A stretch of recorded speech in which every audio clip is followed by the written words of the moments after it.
चलो डिस्कस करते हैं 22 जैन शिफ्ट 1 का क्वेश्चन नंबर 36। इस क्वेश्चन में जो हमें गिवन है the minimum frequency of a photon required. ठीक है, तो आपको minimum frequency of photon calculate करना है। Required to break a particle of mass, तो हमें पार्टिकल का मास दे रखा है एएमयू में into 4 alpha particle. And the important part is कि आपको अल्फा का भी मास दे रखा है which is required to calculate the excess mass और द डिफरेंस इन मास। ठीक है, और आपको आंसर किलो हर्ट्स में देना है, तो इसका भी ध्यान रखना है ताकि हमारी पावर्स जो है वो अच्छे से मैनेज कर पाए हम लोग। चलो इस सवाल को कैसे अप्रोच करना है, अगर रफली इसको प्लॉट किया जाए तो हमारे पास मान लो मास है। ठीक है, कोई भी मास है, न्यूक्लियस हो सकता है। ठीक है, और उसमें फोटोन ऐड किया, इसमें फोटोन को क्या किया, ऐड किया। फोटोन ऐड होने के बाद ये 4 अल्फा पार्टिकल्स बन जाता है, इसके अलावा नथिंग एल्स है। ठीक है, तो आपको पूछा है हाँ हमें पूछा है कि फोटोन का मैक्सिमम मिनिमम फ्रीक्वेंसी कितना हो सकता है। देखो पहले तो हम क्या करेंगे ना, अगर हम लोग मास कैलकुलेट करें, ठीक है, जैसे कि इस साइड अगर मैं कैलकुलेट करूं कि 4 अल्फा का टोटल मास कितना आएगा, तो 4 टाइम्स 4.002। ठीक है, अगर ये हम कैलकुलेट करते हैं तो ये आएगा 16.008 एएमयू। ठीक है, तो आपको दिख रहा है कि स्टार्टिंग में मास 15.348 था, अब कितना हो चुका है, 16.008 हो चुका है। हमें ये सोचना है कि एक्स्ट्रा मास कहाँ से आया। ठीक है, क्योंकि हमारे दिमाग में तो ये होता है कि मास कंजर्व होता है, तो एक्स्ट्रा मास कहाँ से आया। और हम बोलते हैं कि फोटोन का रेस्ट मास कितना होता है, 0 होता है, तो फोटोन का तो मास है ही नहीं, तो ये मास एक्स्ट्रा कहाँ से आया। अब जिसने भी न्यूक्लियर फिजिक्स पढ़ा है आई थिंक वो आंसर इस चीज़ को सोच पाएगा कि एक्चुअली एक्स्ट्रा मास कहाँ से आया, फोटोन की एनर्जी से। According to Einstein energy mass equivalence कि energy can also be converted into mass, तो फोटोन का जो एनर्जी था वो किस में कन्वर्ट हो गया, मास में, और उसकी वजह से आपको ये एक्स्ट्रा मास दिख रहा है। तो हमारा जो सॉल्विंग का लॉजिक होगा वो इसी वे में होगा। पहले हम निकाल लेते हैं कितना एक्सेस मास आया, डेल्टा एम। ठीक है, कितना एक्सेस मास आया, तो 16.02 माइनस 15.348।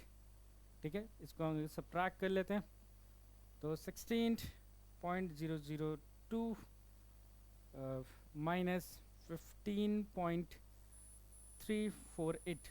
ठीक है, तो ये टोटल आपके पास आ जाएगा 0.054 एएमयू।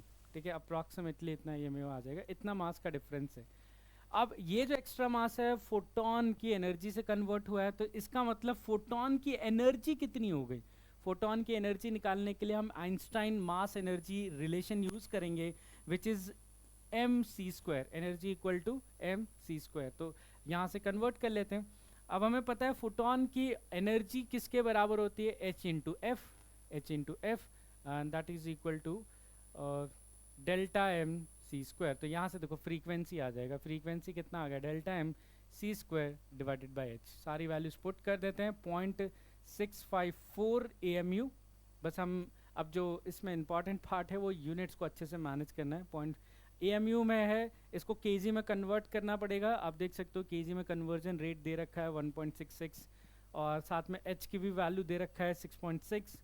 ठीक है, और स्पीड ऑफ लाइट, ये तीनों चीज़ें, तो इंटू 1.66 इंटू 10⁻⁻27 ये हो गया किलोग्राम, और स्पीड 3 इंटू 10⁸ का स्क्वायर मीटर पर सेकेंड में डिवाइडेड बाय 6.6 इंटू 10⁻34। ये सारी वैल्यूज़ आपको गिवन है और उसी परफेक्ट वैल्यूज़ में आपको लेना है जिससे आंसर निकालने के लिए। ठीक है, अब इसको सॉल्व कर लेते हैं, तो कितना आ जाएगा इसको। ठीक है, तो हमारे पास यहाँ से आ जाएगा इसका स्क्वायर करने के बाद 9 इंटू 10⁻16। ठीक है, तो हमारे पास अब ये डिवाइड कर देते हैं। ठीक है, 9 1.6, तो लेट्स कैलकुलेट।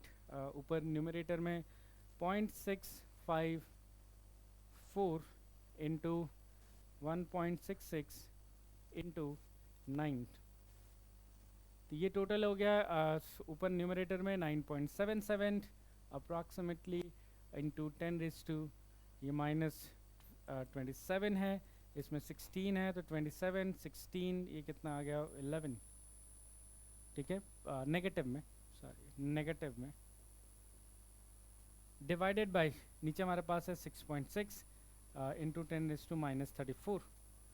तो इसको सॉल्व करते हैं, ठीक है। तो यहाँ पे कितना आ जाएगा 9.77 डिवाइडेड बाय कितना चाहिए 6.6, तो ये आ जाएगा 1.48 इंटू 10⁻, ये प्लस 34 गया ऊपर, तो 34 में से 11 सब्ट्रैक्ट किया, ये आ गया 2 और 3 23 हर्ट्स आ गया। सब कुछ ऐसा यूनिट में करने के बाद अब इसमें देखते हैं हमें आंसर किस में चाहिए।